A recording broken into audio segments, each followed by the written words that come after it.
ನಮಸ್ಕಾರ ಎಲ್ರಿಗೂ. ನಾನು ಚಂದ್ರ. ವನಿತೆ ಕನ್ನಡ ವಾಹಿನಿಯ ಮತ್ತೊಂದು ವಿಡಿಯೋಗೆ ನಿಮ್ಮೆಲ್ಲರಿಗೂ ಆಧಾರದ ಸ್ವಾಗತ. ಇವತ್ತಿನ ವಿಷಯ ಹಾಗೆ ಜಸ್ಟ್ ಮಾತನಾಡಲಿ. ನೀವು ನೋಡ್ತಿರೋದು ಸಸ್ಯಲಹರಿ ಸಂದರ್ಭದಲ್ಲಿ ಒಂದು ದಿನ ನಾನು ಗಿಡ ಹಾಕಿದ ಪಾಟ್ನಲ್ಲಿ ಕಸ ಹಾಕಿದ್ರು ಅಂತ ಹೇಳಿದ್ನಲ್ಲ, ಅದನ್ನು ಸ್ವಚ್ಛ ಮಾಡಿ ಮತ್ತೆ ಬೇರೆ ಗಿಡ ನೆಟ್ಟಿರುವಂಥದ್ದು. ನೋಡ್ತಿದ್ದೀರಲ್ಲ ಎಷ್ಟು ಕಸ ಹಾಕಿರ್ತಾರೆ ಸುತ್ತಮುತ್ತ ಅಂತ. ಇವತ್ತಿಗೂ ಕಸದ ಗಾಡಿ ಮನೆ ಬಾಗಿಲಿಗೆ ಬಂದರೂ ಕೂಡ ಬೆಳಿಗ್ಗೆ ಅಷ್ಟೊತ್ತಿಗೆ ಕತ್ಲಿರೋವಾಗ ಅಥವಾ ತಡರಾತ್ರಿ ಕಸ ತಂದು ಹೀಗೆ ಅಲ್ಲಲ್ಲಿ ರಸ್ತೆ ಬದಿ ಹಾಕುವಂಥ ಜನ ಇನ್ನೂ ಇದ್ದಾರೆ.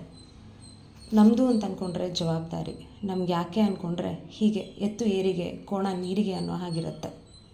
ಹನಿ ಹನಿಗೂಡಿದ್ರೆ ಹಳ್ಳ. ನಾನೊಬ್ಬ ಜವಾಬ್ದಾರಿ ತೊಗೊಂಡ್ರೆ ಏನಾಗುತ್ತೆ ಅನ್ನೋದಕ್ಕಿಂತ 2 ಕೈಗಳು ಜೊತೆಗೂಡಿದ್ರೆ ಖಂಡಿತ ಹಲವಾರು ಕೈಗಳು ಜೊತೆಗೂಡೋದ್ರಲ್ಲಿ ಸಂದೇಹನೇ ಇಲ್ಲ. ನಮ್ಮ ಪರಿಸರ ನಮ್ಮ ಜವಾಬ್ದಾರಿ.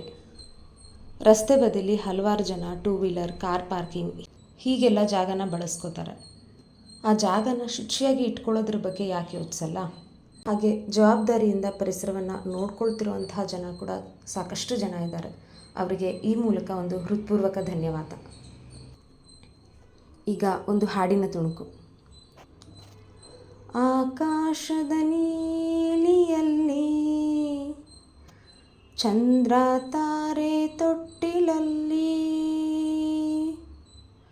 ಬೆಳಕ ನಿಟ್ಟು ತೂಗಿದಾಕೆ, ಬೆಳಕ ನಿಟ್ಟು ತೂಗಿದಾಕೆ, ನಿನಗೆ ಬೇರೆ ಹೆಸರು ಬೇಕೆ, ನಿನಗೆ ಬೇರೆ ಹೆಸರು ಬೇಕೆ, ಸ್ತ್ರೀ ಎಂದರೆ ಅಷ್ಟೇ ಸಾಕೆ, ಸ್ತ್ರೀ ಎಂದರೆ ಅಷ್ಟೇ ಸಾಕೆ.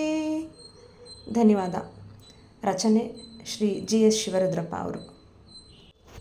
ಈಗ ಇಂದಿನ ಕಿವಿ ಮಾತು.